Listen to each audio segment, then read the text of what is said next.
ఎవరు డబ్బులిచ్చినా మీటింగులకు వెళ్తాం.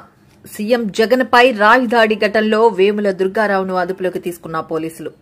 నిన్న 5 మైనర్లను తీసుకెళ్లిన పోలీసులు. సింగ్ నగర్ వడ్డెర కాలనీ వాసులు ఆందోళన. తమకు ఏ పార్టీతో సంబంధం లేదంటున్న దుర్గారావు కుటుంబం. సీఎంపై దాడి చేసే అంత ధైర్యం మా వాడికి లేదు. ఎవరు డబ్బులిచ్చినా ర్యాలీలకు వెళ్తాం. జగన్ సభకు 200 అంటే మా ఆడోళ్లు వెళ్లారు. మగాళ్లు 300 ఇచ్చారు. ఎమ్మెల్సీ రాహుల్ కు కూడా మేమేంటో తెలుసు. దుర్గారావుకు ఏమైనా జరిగితే పోలీసులదే బాధ్యత. ముందు జీవెక్క ఉన్నాడు, జీవెక్ తీసుకుని వెళ్ళాడు. మరి దేనికి తీసుకెళ్ళాడు చెప్పాలి కదా. మీరు అడిగారా? అడిగితలేదు సార్, లేదు అడిగలేదు, తీసుకెళ్ళిపోయాడు.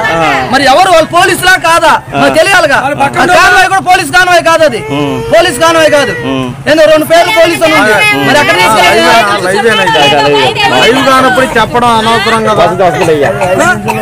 ఇది సార్ అసలు దేనికి తీసుకెళ్లారు తెలియాలిగా మాకు. పలానా కారణం ఎవడో కొట్టాడు అవన్నీ జరిగింది. మరి మా అన్నని తీసుకెళ్ళాడు తెలియాలి కదా. ఇప్పుడు పిల్లలు రాత్రి నుంచి నిద్రపోవట్లేదు, అన్నం తినట్లేదు రాత్రి.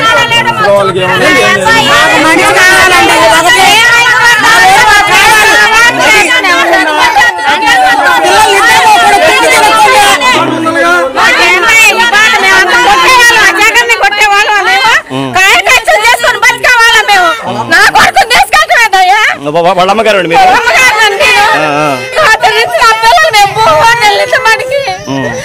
బాధపడితే పిల్లలకు ధైర్యం చెప్పుకొని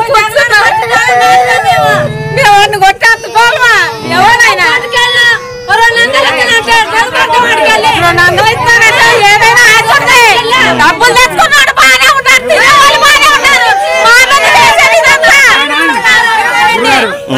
మేము 62లో వచ్చాం, ఇచ్చినారు. ఏ పూటకి ఆ పూట తెచ్చుకొని ఎక్కడ కూలండి అక్కడికి 200 ఇచ్చినా వెళ్తాం, 300 ఇచ్చినా ఈ పార్టీ వాళ్ళు పిలిచిన వెళ్తాం, ఆ పార్టీ వాళ్ళు పిలిచిన వెళ్తాం. అంతేగాని మాకు కొడతాము చేయటము అక్రమాలు చేయటం మాకు తెలియదు. ఇప్పుడు పిల్లలు అంటే ఒక వచ్చింది కాబట్టి ఈ గంజాయికి డ్రగ్స్ కి అలవాటు పడి రకరకాలుగా ఉద్దేశాలంటే చుట్టుపక్కల వాతావరణం అలాంటిది. అంతేగాని మాకు మా ప్రాంతంలో మా ఒడ్రోళ్ళు మేము కాయ కష్టం చేసుకుని బతికోవాలి సార్. మేము మట్టి పని చేసుకుని స్లాబ్లు గానీ పిలుపు కొడతాం గానీ ఏదైనా కూలి. ఇప్పుడు ఆడలు కూడా ఎక్కడ 200 ఉన్నా 300 ఉన్నా ప్రతి ఒక్క పార్టీ వాళ్ళు పిలుచుకెళ్తారు. ప్రతి ఒక్క పార్టీ వాళ్ళు అయ్యా మనకి రేపు ఇక్కడ ప్రోగ్రామ్ ఉంది 200 కాండి 300 వస్తా 300 వస్తా తీసుకెళ్తారు.